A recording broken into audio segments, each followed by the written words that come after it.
জুলাই আন্দোলনটা বা জুলাইয়ের যুদ্ধটা কিন্তু ছিল শুধুমাত্র সরকারের এগেনস্টে না, ইনফ্যাক্ট আধিপত্যবাদেরও এগেনস্টে।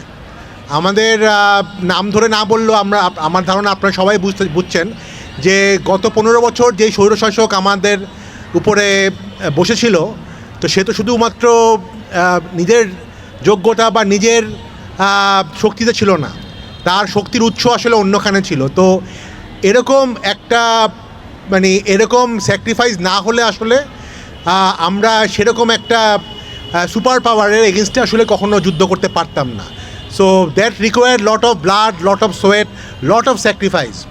আনফর্চুনেটলি আমরা এখনও ওই 800 লোক নাকি 1500 লোক শহীদ হয়েছে এটা নিয়ে তর্ক করি, বাট এটার যে গভীরতা সেটা আসলে আমার কাছে মনে হয় আমরা খুব কম মানুষই বা যারা জুলাই নিয়ে কথা বলে, বিভিন্ন টক শো কথা বলে বা লেখালেখি করে, অনেক ক্ষেত্রে এরা হয়তো বুঝে না। তো যেটা হচ্ছিল যে আসলে বেসিক্যালি আমরা যদি এর পরে যদি আসি অর্জন, আসলে অনেকে বলেছেন যে আমাদের বেশ কিছু অপূর্ণতা রয়েছে, কিন্তু আমি আসলে মনে করি যে এটা মাত্র 2 বছর গেল, তাই না? জুলাইয়ের সবচেয়ে বড় অর্জন আমার কাছে মনে হয় যে আমাদের কনফিডেন্স অ্যাজ এ জাতি হিসাবে, আমাদের আত্মবিশ্বাস।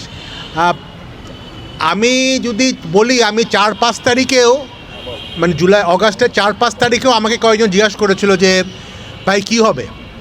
আমি বলেছিলাম দেখেন, যে 5,000 লোক মারতে পারে সে 50,000 লোকও মারতে পারে।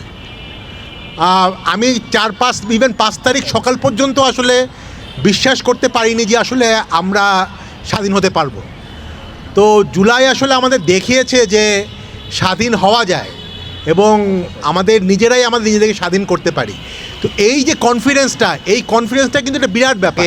ছোটো ছোটো ছেলেমেয়েরা আন্দোলন করছে, তারা কিন্তু ইনস্ট্যান্টলি আপনি দেখেন 24 ঘন্টার মধ্যেই কিন্তু কিছু অ্যাকশান তারা নিতে বাধ্য হয়েছে। বাট আমরা জানি যে আগের সরকার আসলে এগুলিকে কোনো কেয়ারই করতো না।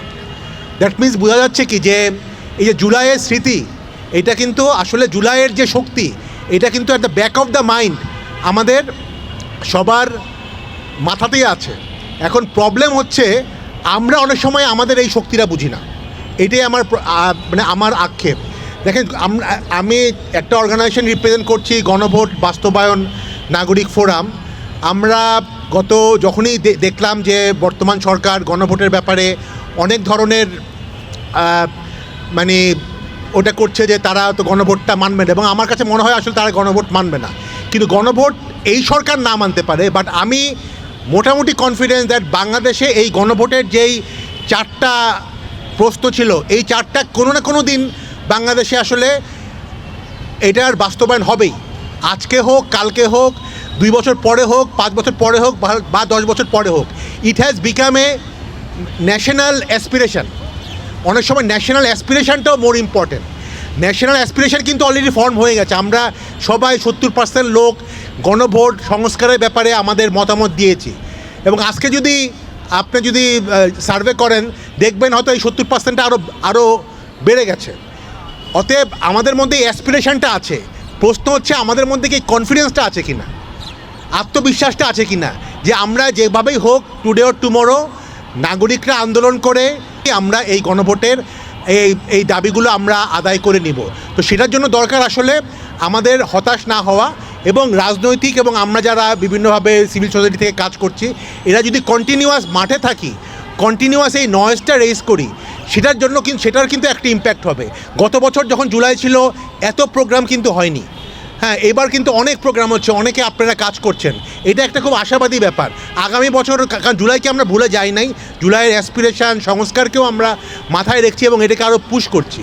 তো সেই জায়গাটাতে আমি মনে করি আমাদেরকে আরও বেশি, যেভাবে থাকে সবাইকে যে একটা প্ল্যাটফর্মে থাকতে হবে তা না, বাট কিছু জিনিস কিন্তু আমাদের মধ্যে একটা ঐক্য আছে। আমরা গণভোটের বাস্তবায়ন চাই, সংস্কার চাই না আমাদের মধ্যে আবারও স্বৈরতন্ত্র ফিরে আসুক। তো এই দাবিগুলো, এই আন্দোলনগুলোকে আমাদের বজায় রাখতে হবে, সাহসের সাথে বজায় রাখতে হবে। তাহলে আমার ধারণা আমাদের যে অপূর্ণতা আছে সেটাও এক সময় না এক সময় পূর্ণতা পাবেই। ধন্যবাদ।